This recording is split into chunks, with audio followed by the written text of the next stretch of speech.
There's so much to talk about. Yeah, You are 47, that's correct. right? I'll be 48 in a few weeks. Exactly election day. Yeah. I'll be 48. And most times when you get talked about or you get researched, what comes up is activist, Yes. activist, Yeah. activist. Even your media, quote unquote, side of things came up from activism. Yes. Does that qualify you to be president? No. You see, when you hear about activists, there are people who are actively doing something. And what qualifies me for presidency is that I have done good things for this country for 30 years consistently. And I've done it actively engaging politically. So the description is what is convenient for media. But you also should not forget that I've been an entrepreneur. I started Sahara Reporters some 12 years ago, and it competed very well. I'm not saying that that is enough, but I've also been a university professor for 8 years in New York, teaching post-colonial Africa history. So a lot of people don't know some of these things about me, but there's nothing wrong with being tagged an activist. Mandela was an activist. He came directly from prison, practically, to become the president of South Africa. Very stabilizing presidency in the country. And it was a presidency that saw the transition from an oppressive apartheid regime to a democratic era. They fought for it, and they led that process. The same thing with Obama. Obama was even described as a community organizer. So in the order of things, probably that's even lesser than activism, the type that I have done. Because a lot of people believe critics don't always make the best of what it is they criticize. No, it's not about that. You cannot generalize that simply because I've not just been a critic. It's different if I'm just sitting down there writing articles, but I've actually led processes. I've led movements. I've been part of, a movement that brought democracy to this country.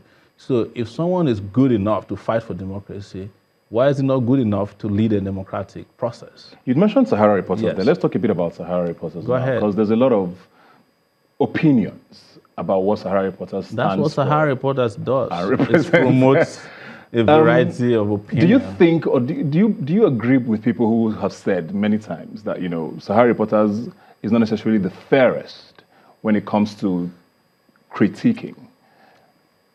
When you say that, you have to be specific.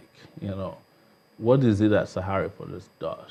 Sahara Reporters report on events as they're happening, with a different flair, instantaneously, which is different from instant.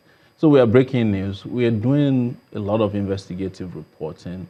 We are diving deep into the bowels of politics and finding out things that nobody could have ever found out in the country. And when these things are served hurt to the people, sometimes they are unbelievable.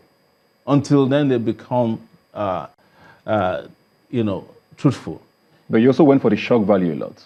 Well, wouldn't it shock you that a president of Nigeria had been dead for 5 months before he was finally buried under Yaradua?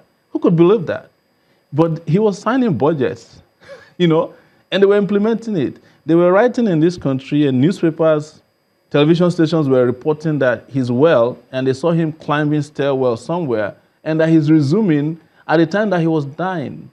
Clerics went to see him and said they saw someone who is resuming the next day, Christians and Muslims. Did you have the facts? Of course. To present at the time? Of course, we did.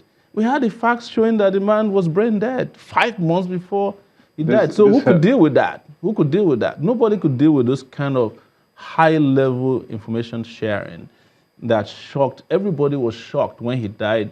And Sahara Reporters was the first to report that Yaradua was dead, including reporting to his special senior assistant on media at that time, Shegun Adeni. And he wrote that in his book.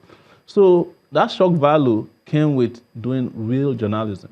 But that could also present a problem for people who might want to probably buy into your movement, where they believe, because you've come from activism, you constantly criticize government, you run a media house that went for the shock value, and trouble seems to be around your name a lot. No. How does that? I want you to walk back with me again. I want to finish. Yeah. How does that, because there's a lot of talk about, the competence and the temperament of a president. No. Doesn't that say a lot about what your temperament might be? No, my temperament is in tandem with what I do, which is to speak truth to power, to stand by what I believe, to be convincing, and to stand with conviction, So, and in the process, some people might find that to be a little bit too forward. And I want to use that so that people can understand. But it has never diminished my value or my contribution to society.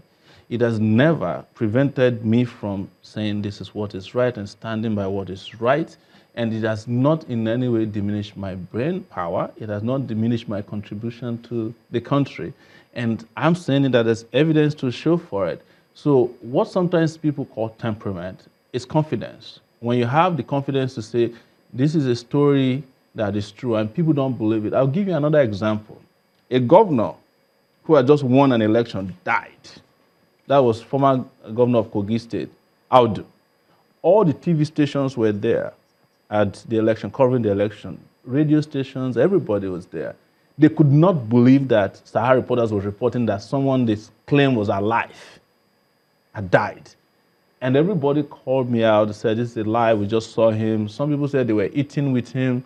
And then the next day, a few hours later, they discovered the media companies that were there could not find the story. All right. So when I stood by that, when Sahara Reporters stood by that, we were cussed out. How could this be? Do you know what they did the next day? The media did.